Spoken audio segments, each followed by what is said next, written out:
Well, given Waleed's let's go in the chat, I think we can start here, prevent it from going on the O5 that I wanted. There we go. So I'd like to invite everyone to today's mentor session or mentor hour. This is, from manual to magical, automating startup workflows with AI. Now, I would like to reiterate for the people who've just recently joined that unfortunately, Iman will not be able to join us today due to family reasons, but Adam is more than up to the task to help provide value to you all today. Now, I'd like to introduce him to you all. He is the founder and CEO of Seyola, a highly recognized entrepreneur in the space and AI industry, and he specializes in helping entrepreneurs in the scale their business to 1 million annually. He's pursued a PhD in aerospace engineering and sent 5 spacecrafts into outer space, which multiple tech companies with, Fada Space Services and Ain Astra, just to name a few. His focuses are on entrepreneurship, emerging technology, and the transition from traditional employment to business ownership. Today, he'll be discussing 2 segments, the first of which would be how to integrate and use AI in different departments within your business. And the second would be the landscape of AI in the UAE and the founder's mindset around it. Between these segments, we will take a break to give you the opportunity to ask questions. You can either answer or ask these questions in the chat, or if you would like to, use the raise your hand function and turn on your camera and unmute your microphone, you can do that as well. So, Adam, I will leave you to take the stage. Thank you very much, Keenan, for the introduction. And it's unfortunate Iman can't join, but we're going to make sure that we cover everything that you are here for in terms of, I know some of you are here for the blockchain aspect of AI implementation and so on. And thank you very much for the introduction, Keenan, again. So I would love to take this in the direction of where I ask you questions in terms of where you are, because as I understand, most of us here are founders. And I can give you the complete landscape of the UAE, being an Emirati here, and how everything works in the UAE in terms of how AI is implemented, the resources we have, and so on. And also, I would love to ask you to ask your questions as well. So maybe I could preface with this and make it more of a discussion rather than a one side talking about this is how you do things, this is everything, because we are all founders here, and it's better if we have this discussion and get deep into the details so you can benefit as much as possible. So to preface everything, from the title, manual to magic, I would say that I've been in both sides of this world in terms of being the manual part and the magical part, which is what we call AI right now. The manual back in the day used to be when I came from the aerospace industry, where we launched satellites into outer space.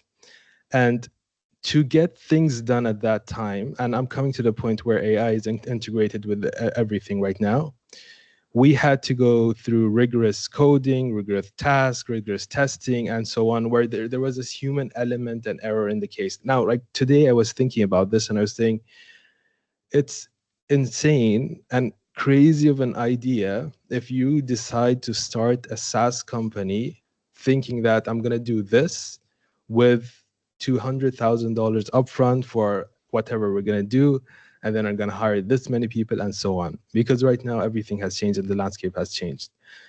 And the magical part of everything right now, as I see, even in the aerospace industry, even in the blockchain industry, because I have some experience there as well, is that understanding that AI is, which is counterintuitive, dumb.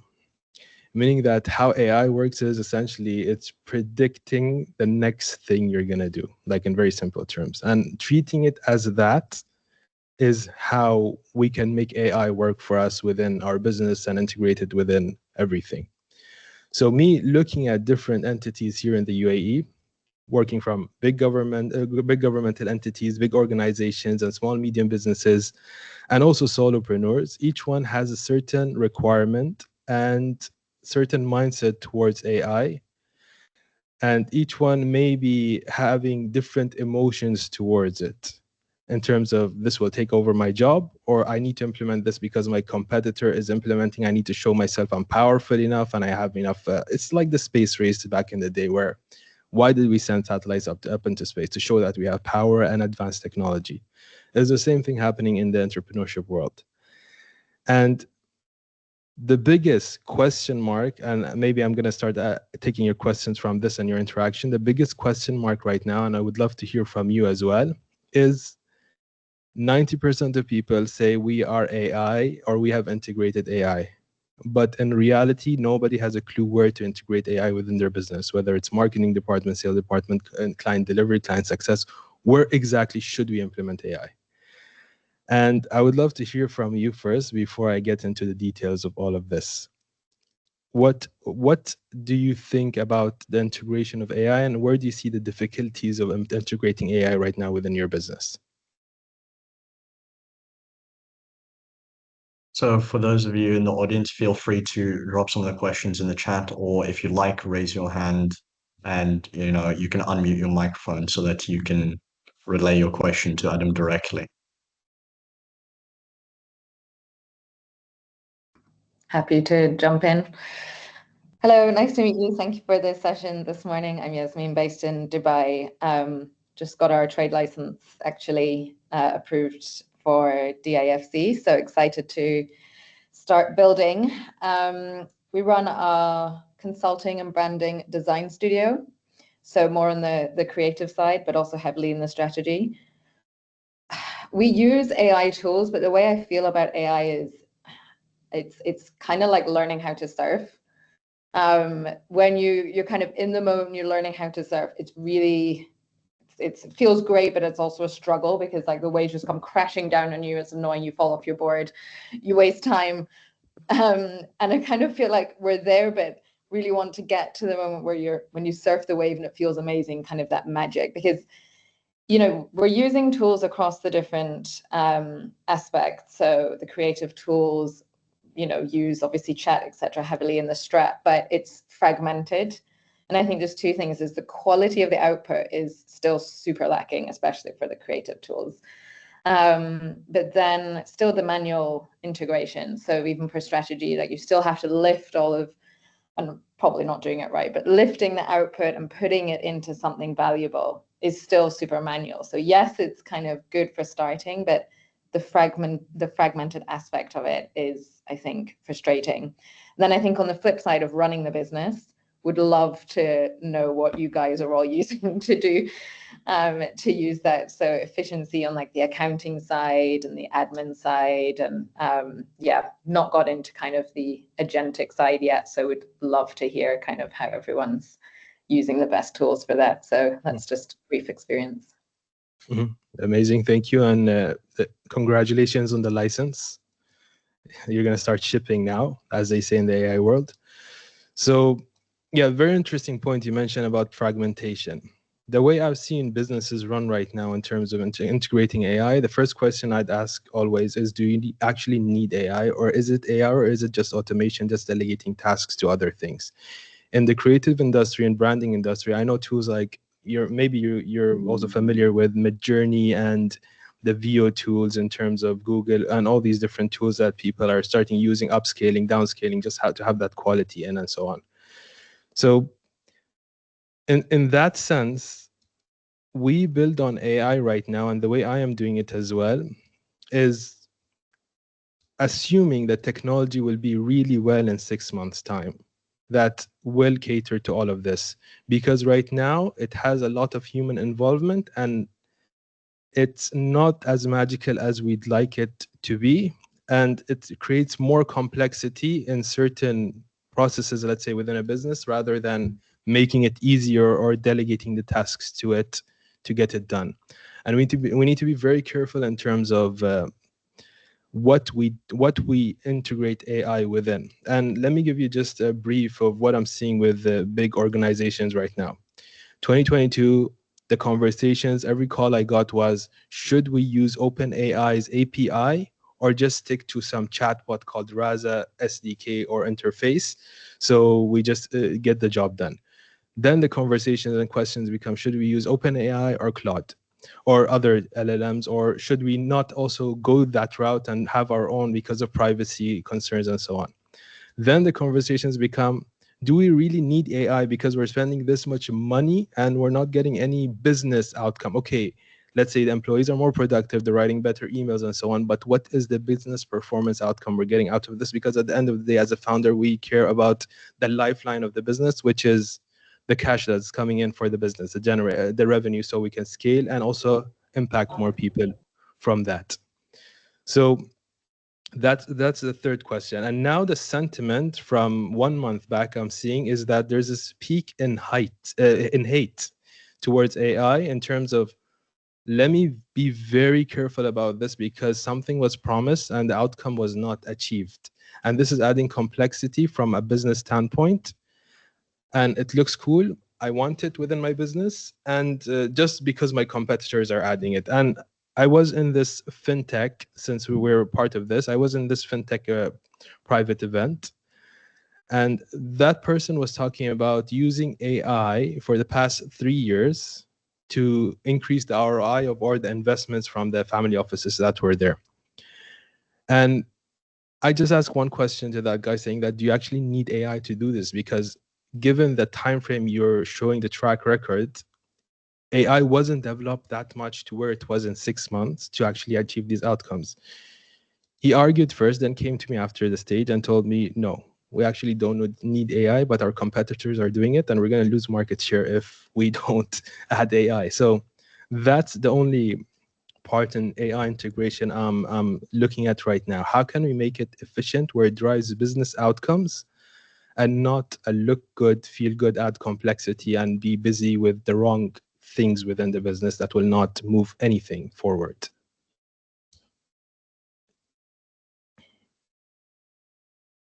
Anyone else wants to add anything? I know I went on a big rant there, but No worries. We do have another question in the chat, Adam, from Shravan Kumar.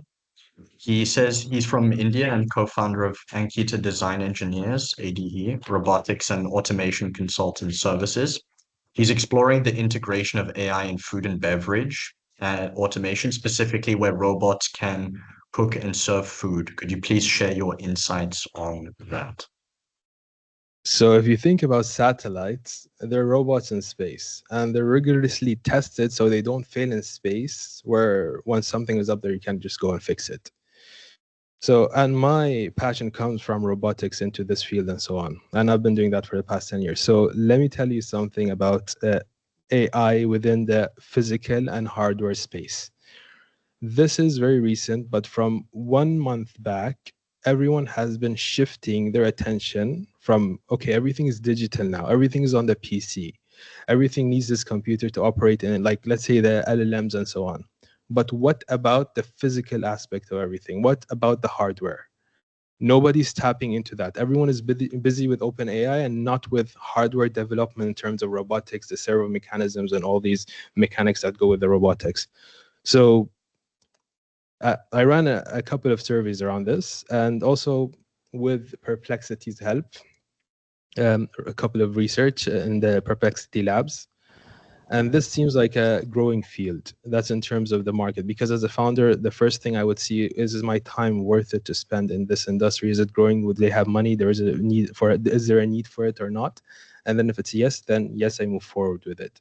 And the second point would be, is I would draw the process line of the food industry, and this is how every single governmental entity and big organization does it, is they draw the full process line right now in terms of the let's say the topic right now is, how can we find our first AI use case? But that essentially means what is the process that we have going on right now, and where can we integrate AI right now within the full process, and not everywhere, just one place, which is a high potential place. So I'd start with that within this industry, where I draw the full process. I'd start with this particular department that AI could be integrated in, and then I'd start looking, how can I use AI to make things easier and better over here and not overcomplicate the full thing. And yeah, attaching 2 of them would be great. A demo with using Arduino, Raspberry Pi, and all that would be great as well, just to see everything is working. And yeah, that's my thoughts around this. Awesome, thank you. I do have a question from my end, given the nature of this first segment. integrating and using AI in different departments. So what I'd like to ask then is how can, one integrate and use AI to improve customer acquisition, lead generation, and content creation? Okay.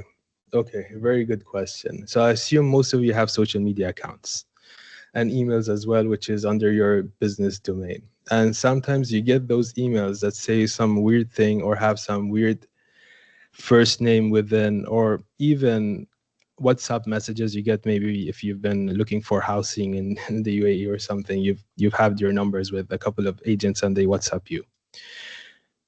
You tell me, how convinced or how likely are you to answer to those messages or just react to those messages?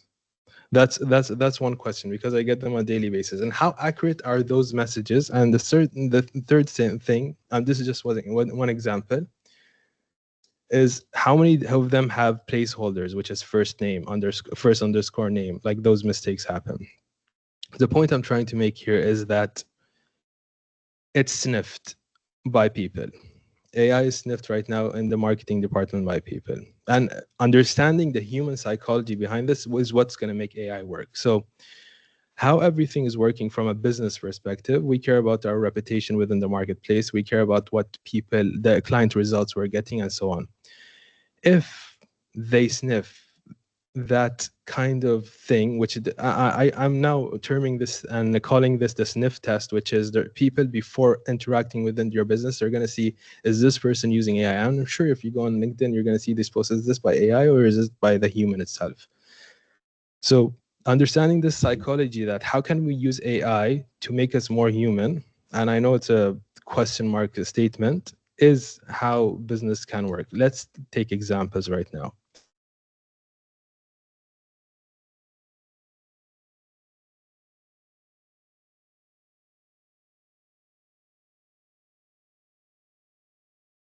Percent, which is you thinking, and 10 last percent, which is you modifying as well.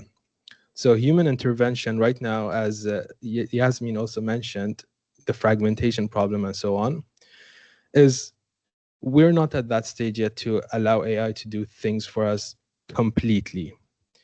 And it can help with 80%, but not completely. And this is something I'm working on as well on the side.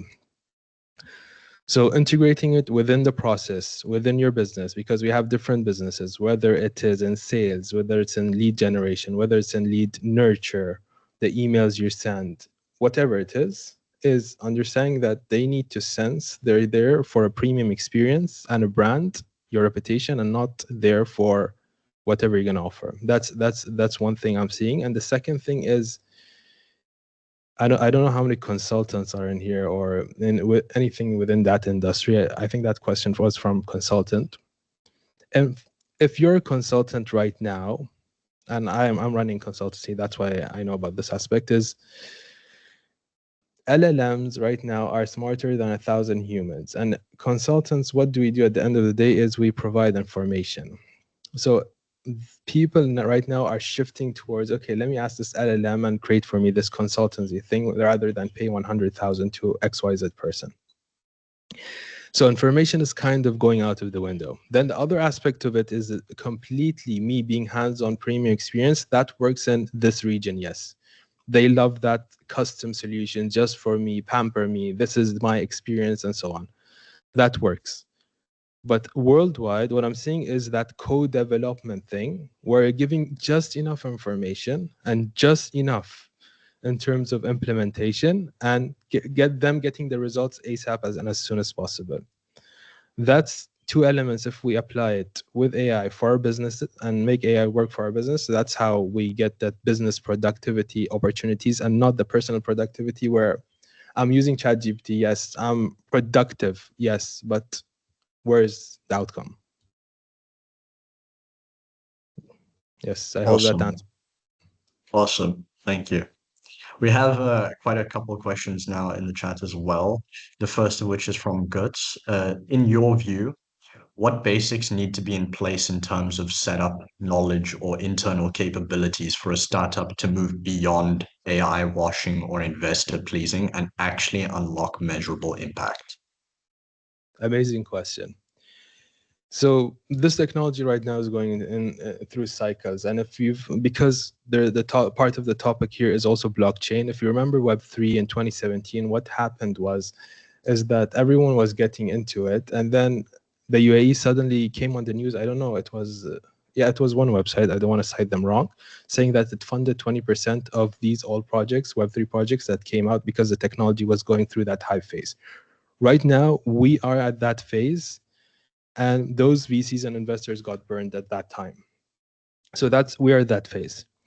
And VCs right now are looking for exactly what you mentioned. And if you're going for an investment route and so on, is that they're looking for, you have the knowledge, I like you as a founder, whereas very important point, and this is a classic cliche of I'm sure you've heard it, is saying that it's not the person that something about AI, the person that uses AI will replace you. It's not AI will replace you, something like that.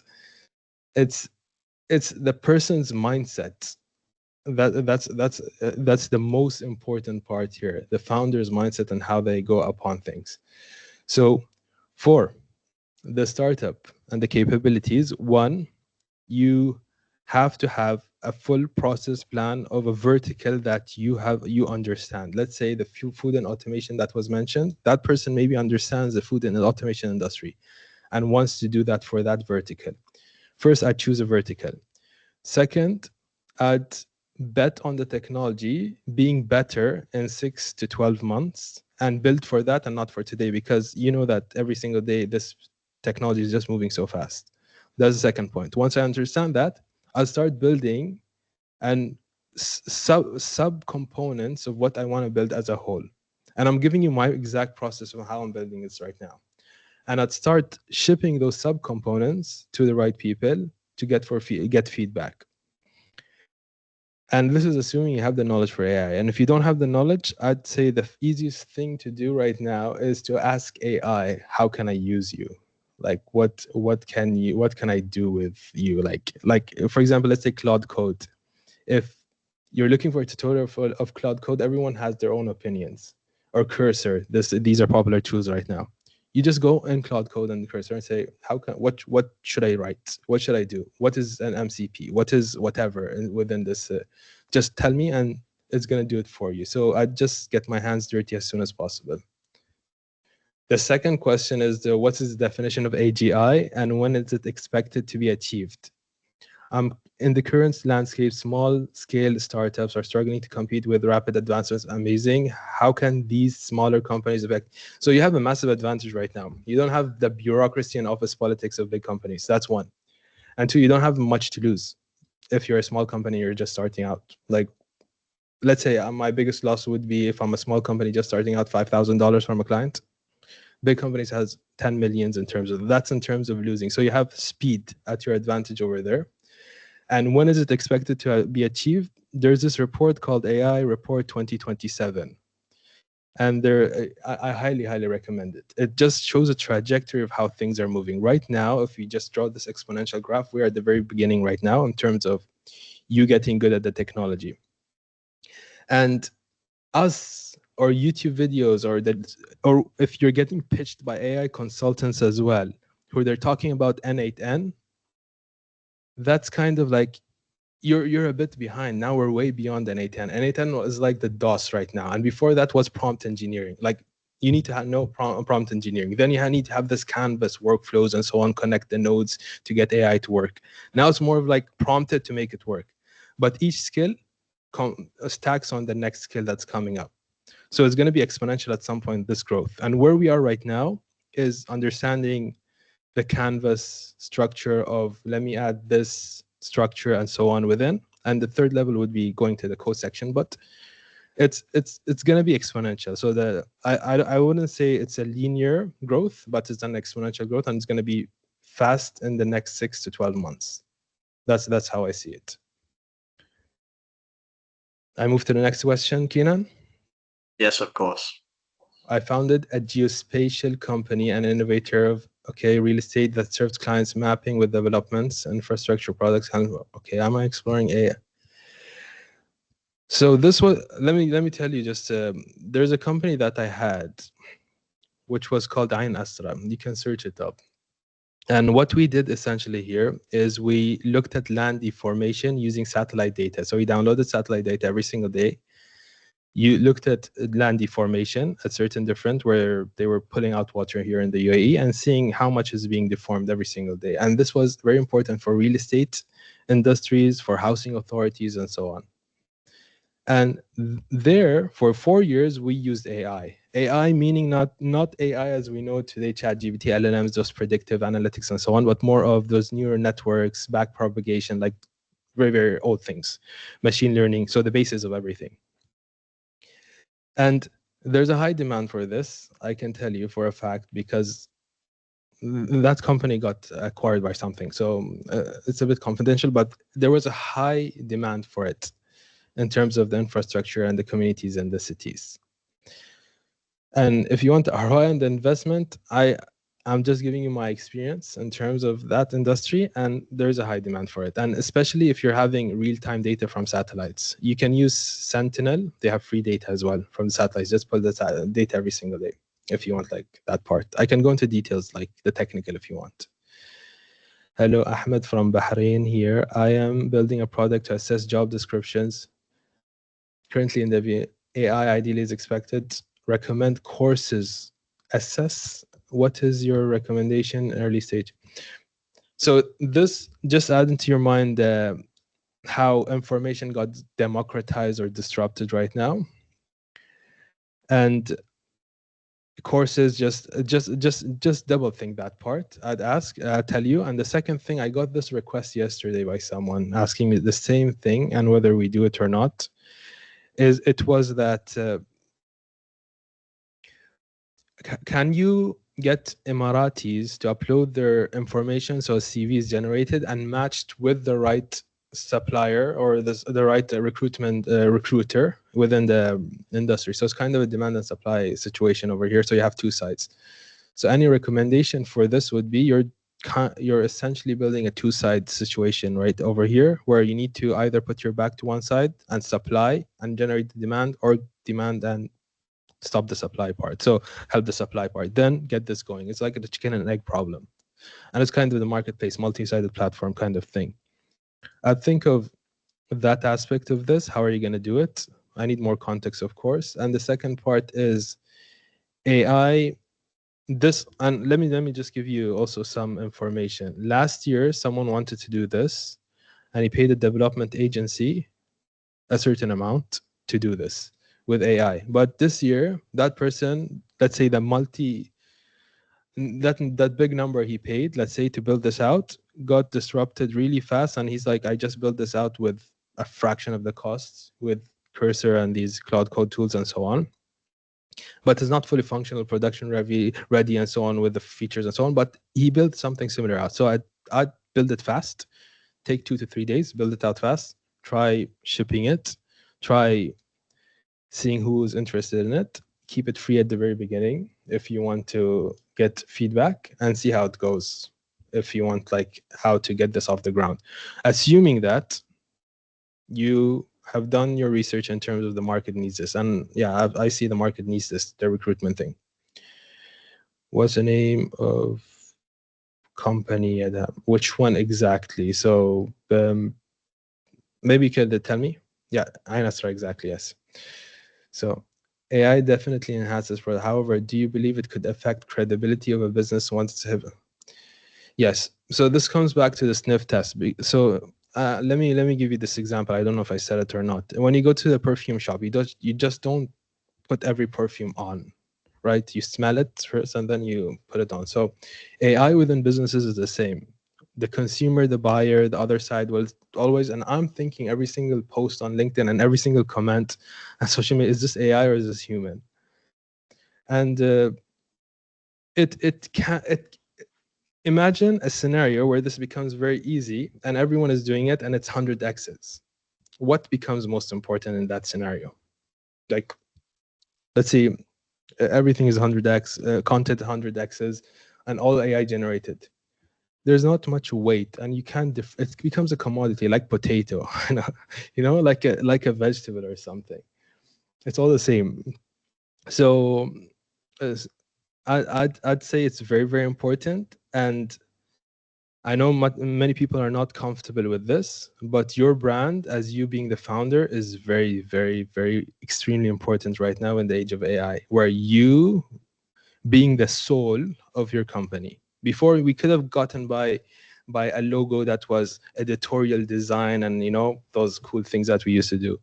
But today, the founder is very, very important. People will buy into you, and it's and don't I wouldn't ruin my reputation in any way because of AI. I use AI, yes, but I wouldn't give value or interact at a human level with other people using AI. That human connection is very important. Yes, that's the right report. Ramesh, this is Sridhar from Bohar Fintech. We are wealth tech space providing, okay. They give an evolving timeline 6 months and above with 50 plus members.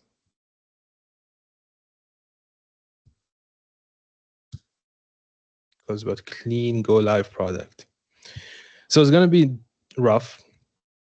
I don't know how many times he's done this in the past, but if you're taking this route, it's gonna be a rough draft. And usually with these ship fast kind of things, the features will be most probably wrong. The database schema and all those things, the functionality, the API, and everything you're gonna create will be like either depreciated, evolved. If you're using certain, let's say LLMs, for example, if you're using Claude as your LLM over here to provide to your clients, Claude has downtime. I don't know if you've seen this, but it has like every single day, it has a couple of hours that's down. You can check it at status.anthropic.com.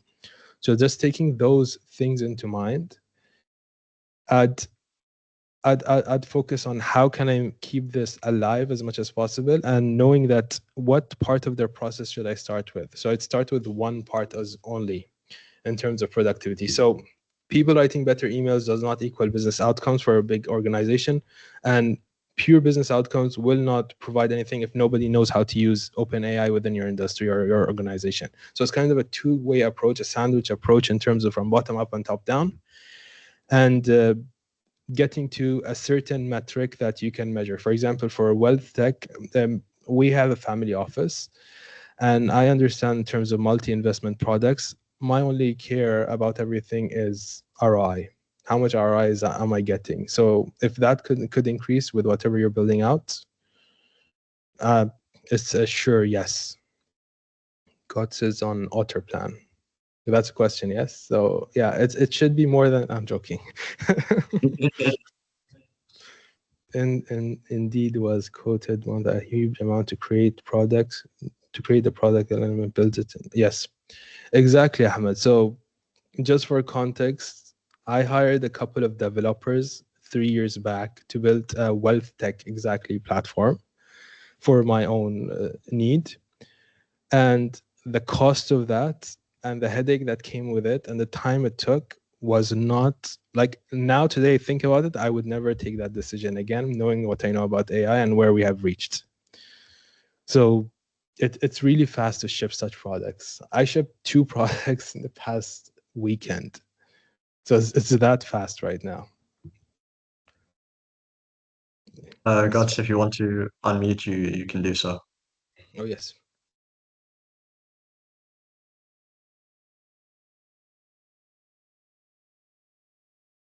Himself. There you go. No, so not GOTS, I think. I think it's... He's raised his hand. You should be unmuted now. So what you were just describing as a last point is very transformational. No? So the speed of change in this field is astronomical, and I think that is a very demanding situation for startups, which already have to deal with a lot of parallel tasks. So how do they kind of operate themselves through this messy situation that they're doing the right thing, and that they reduce the noise to signal ratio, because that is extremely high in this field? Thank you. Okay, very, very important question. There's a lot of noise. And the noise is built out of fear that I don't want to be left behind. in terms of I know this thing, I know my stuff, I know my business, I have this ego around my business and so on, where the human elements become very important.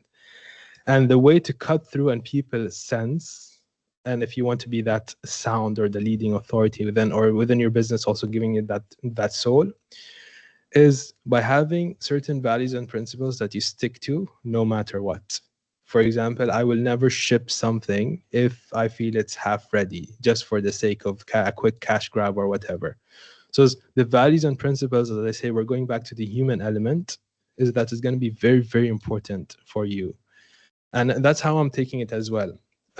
Going back even more into the values and principles, this is how I do business, this is how I do, this is my philosophy about life and so on. That becomes very important, which comes down to brand at the end. How do people feel around you? And for example, I can bring this example up is if Warren Buffett told you invest in Coca-Cola right now, you would most probably invest. If I told you to invest in Coca-Cola, you'd say, I don't believe you, I don't trust you, I don't want to listen to you. So the same thing, different person, you get different things. So the values and principles is that element of making people listen to you and actually cut through the noise. Okay, Waleed. Adam, Yes, yes, before we Sultan, I move on think. to, Yes. yeah, Al Sultan first. Yeah. Okay, good morning all, and thank you so much for the opportunity. My question is more like a personal in terms of I'm building something related to AI as a solution, but I'm not a tech guy. I don't have an experience, and I'm kind of afraid of is it possible to build something like that without having a co-founder that is expert in AI? And would that affect the scalability of the idea later on or while pitching with investors or something? Or is something I can just go ahead, though there's the platform and I have a company doing building everything. I'm just kind of more business guy than tech guy. So what would be your advice on that? Thank you. Amazing. So if I understand the question correctly, you're saying that can I get or do this without having an AI expert within my right now, let's say, right? Yeah, exactly. Is this something that I can just push and go ahead and see how it goes, or I have to have someone as a co-founder, especially in startups? I'm not talking about just business, like a startup Yes. idea that later on you might start seeking funding and other stuff, right? Okay, understood. So yes, so very important, a very good question as well. There is, given the technology limitations right now, there is a limit you're gonna, or a wall you're gonna hit if you do this on not understanding what exactly is happening behind the screen. There is a lot of talk being that use this tool and you're gonna create your workflow and you're gonna automate your full business, you're gonna whatever, like those headlines. But to what extent and to what level of production ready kind of thing, enterprise level kind of software are you gonna build? And you see this trend going on within the industry where everyone is shipping really fast, but they're leaking these API keys on the browser, or they're leaking certain things here and there. There's a lot of security things going on right now, and hackers are taking advantage of this. So you can get to a limit, yes. And me going into the depth of this, because I've been programming for the past couple of years, to get to what I made within the weekend, let's say, let's just take this example, it would have been impossible if I did not understand how front end work, how back end work, how hosting worked, where should I host, how does security work, what is the database schema, and all these requests that go on, and also where does AI fit in all of this exactly in terms of usage and hallucinations and all the problems that come with AI. So having an understanding is very important. But and this is just a strategic decision you can make, is that if you believe this is going to take you 1 year to build, 6 months to build, or whatever platform you're building out, then you can bet that the technology will be better by that time, where I don't need this person. I can start with it, and it's like moving together instead of getting all your water ready right now and let's go for the run. It's more of I'm running, I'm going to get water later on the way. So it's just a strategic decision for you over here. And each has its own risk, by the way. I'm not recommending anything. Thank you. Yeah, sure. Tell me, Keenan. Yes, so we have the question from Waleed. I'll read it out for you. So he says that he's using AI to fast track many of his daily tasks, as small as typing this message or things like research and repetitive work. But lately he's been wondering if he's losing control of some of his natural decision-making abilities and creative thinking. AI often gives quick but somewhat dry solutions, and he does try to add his human touch and experience, but he can't help but thinking that in the long run he might miss out on developing real expertise, by relying on AI too heavily instead of challenging his own mind. Now, he's wondering whether he should still walk away physically strong instead of always using a car, but he's curious on what your take is on this. Yes, this is a very nice question because it comes down to the mindset piece that I am really into. So it does take a toll on you. I'm not gonna deny that. It does affect your creativity in a way. So I look at the brain at two-sided. One is the creative side and the other is the thinking side. And then AI comes in and just takes over both sides. It's like you're not using it anymore. And there was this also video that was put out. Okay, like scientifically, MIT proved this. There's a research paper on it. But there's also a video that the meme came out where there's two people who are speaking like, what should I answer this question? And you're going to be like, what should I answer the question this person just asked? Like we're just asking ChatGPT before we reply. So how I think of all of this is you're going to excel as a human in certain things that AI could never excel. And there's this book by Peter Thiel called 0 to 1. And AI is essentially 1 to n. And your brain is 0 to 1. So that's your strength in terms of AI can't create something from that's not created. Like it can't assume like I'm going to connect this and this and this is going to happen. Maybe we get to that level in the future, but right now, as where we stand, it can't do that. And I proved this as well when I was asking ChatGPT for business idea, MVP ideas within the UAE. Then I had my own idea. And I told it, why didn't you give me this idea? He said, because I didn't have enough information to give you this idea, even though he said your idea is better than my idea. And he wasn't being nice. I know there's that bias in ChatGPT. So he wasn't being nice. So yes, I'd say there are certain skills you'd excel in as a human and you'd focus on that fully, which is being creative, taking time off, silence. And another thing I'd say is you don't need to be on your phone having these notifications and silence and getting all asking ChatGPT, what should I do now? I have to make a proposal. What should I write within the proposal? What should I ask? Whatever it is. Just silence for 20 minutes a day helps. That's how you keep your human brain active. Just nothing. Just think about nothing. Just go for a walk without phone and so on. Hope that answers. Okay, so Haider, I do see that you have your hand up, but could we just quickly get Hari Haran's question answered first? So Hari is from India, and is there any use case where AI has been used to enhance productivity in creating a wealth management platform / infrastructure?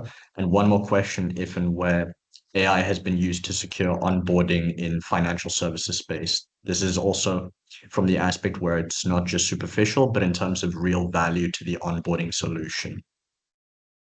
So what I've seen, and I speak to these industries, I get pitched by them to frame it well.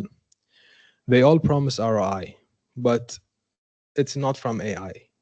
That's for a fact right now. That ROI, where they have, let's say, wealth management, you have a lot of people's money in your or in your control. Let's say, it's a very strict field, and financial services is also, it has a lot of regulation as well around it. So it's not like I'm gonna just do something and just add it to my bank account and see it grow every single day. It most probably will go to zero.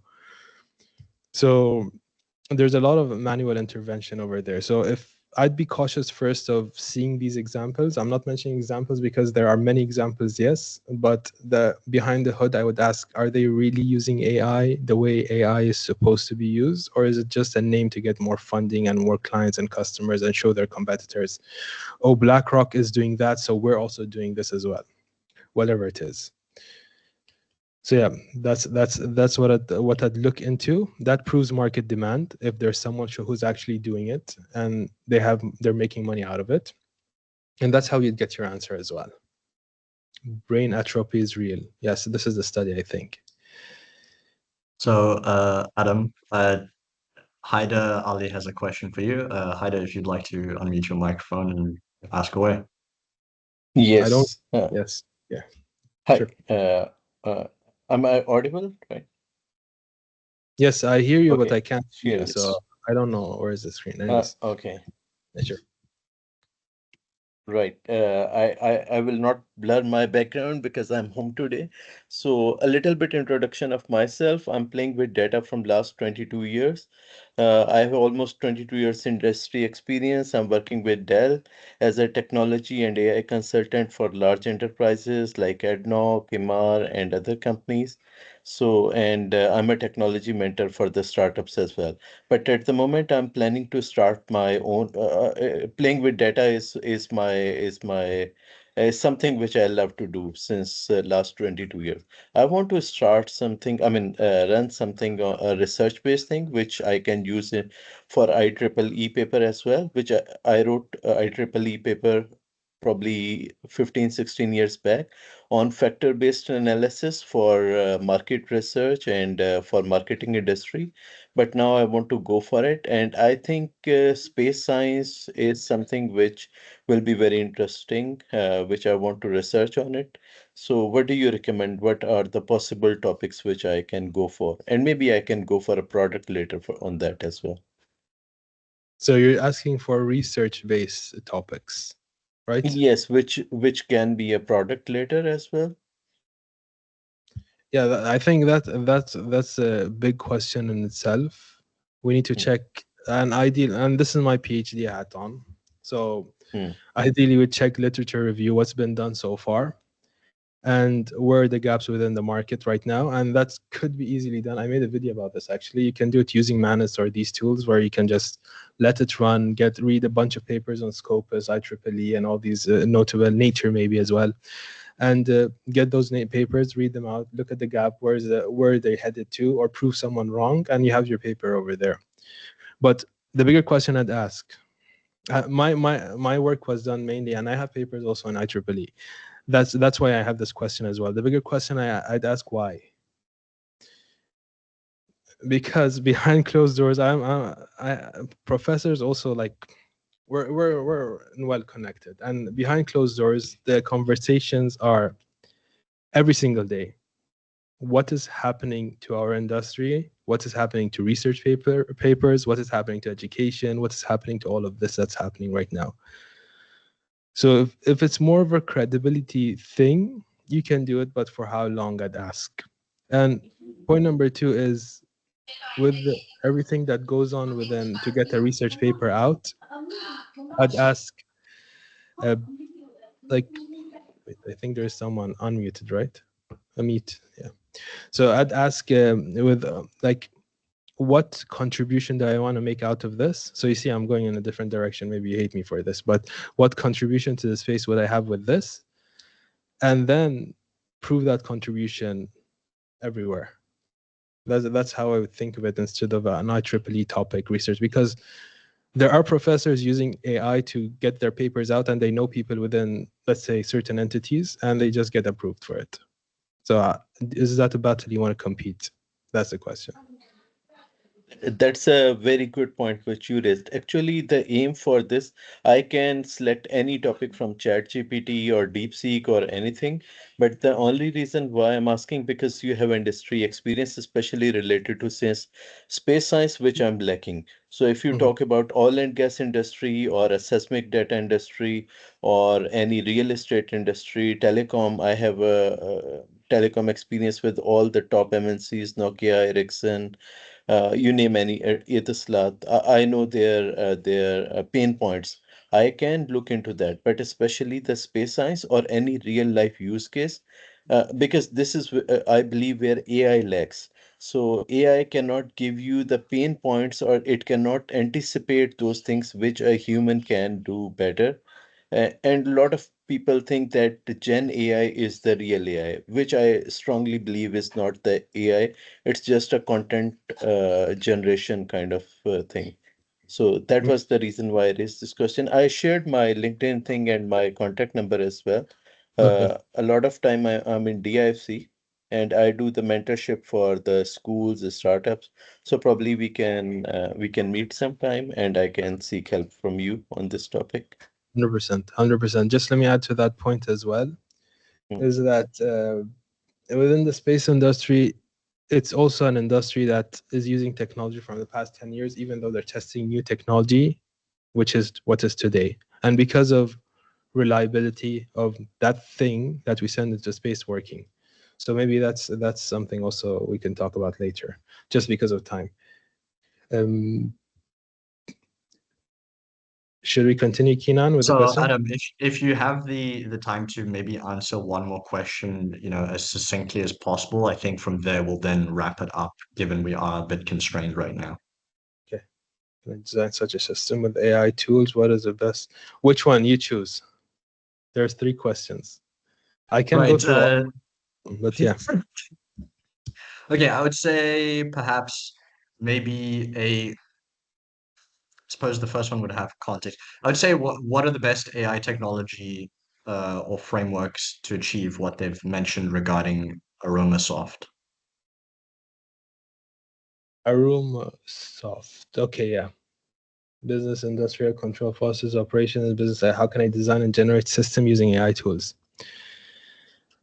So if you're starting from zero, let me give the full framework here, and maybe that could be beneficial for everyone as well. So first of all, I'd understand which industry I'm headed into and what industry I'm making this AI tool right now, or the system. And second, I'd understand what does the process look like from A to Z to get to a certain metric outcome that they want to get. For the fintech industry, let's say an ROI. For the branding industry, let's say the brand design and creativity and so on. So that's the 2 aspects. And then the third aspect is, who are my target people here and what would they resonate the most with? That would be my proposal. And I would stay away from feasibility analysis because from your question, I feel that direction may be considered. I'd stay away for now. I just take it for 4 of these parts. And then once that's set, I'd look at AI tools that I do not need to be dependent on in the long run, because AI tools are getting irrelevant every single day. And I'd focus on the structure or the way I'm using a certain tool. And that could be implemented into any other tool.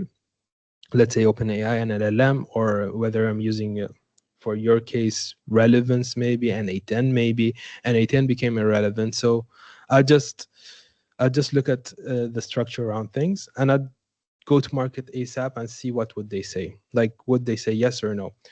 And the final point is, if you want to sell this, actually, I wouldn't enter entities here, let's say in the UAE, saying that I have the solution as a software for you.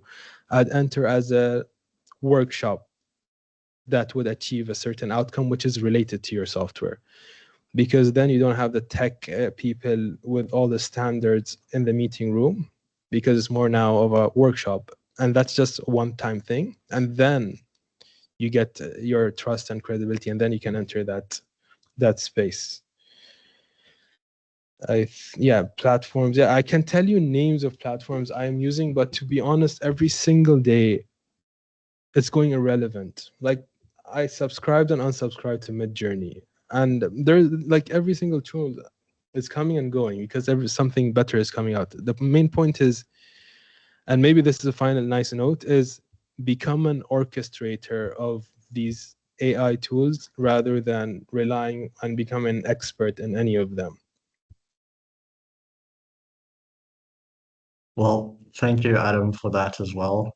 Great statement to conclude on. I would like to thank everyone, as well as to you, Adam, for today's session and providing such value to our community, and to those who are outside of our community as well. If you would like to learn more from him, do make sure to go to the mentorship module on our platform to see what times he is available and book some time with him. In some announcements, do keep an eye out for the Ignite Demo Day with Mushrek Neo Ventures on the 31st of July. Make sure to register on the platform when it's available. And we will be dropping a feedback form in the chat to let us know how the session went. But thank you all, and look forward to seeing you either at the next mentorship session or at an event upcoming soon in DIFC. Thank you very much for everyone attending. Thank you, you. Adam. Thank you. Thank you. Have a nice day. Thank you. Bye. Thank you.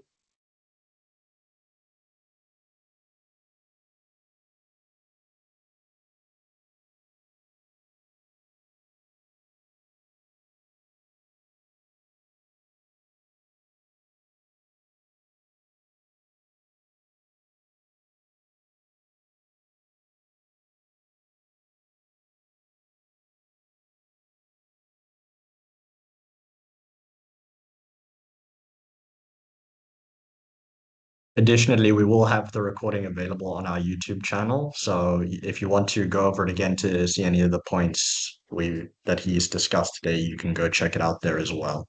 Just search for Ignite on YouTube for those of you who still remain.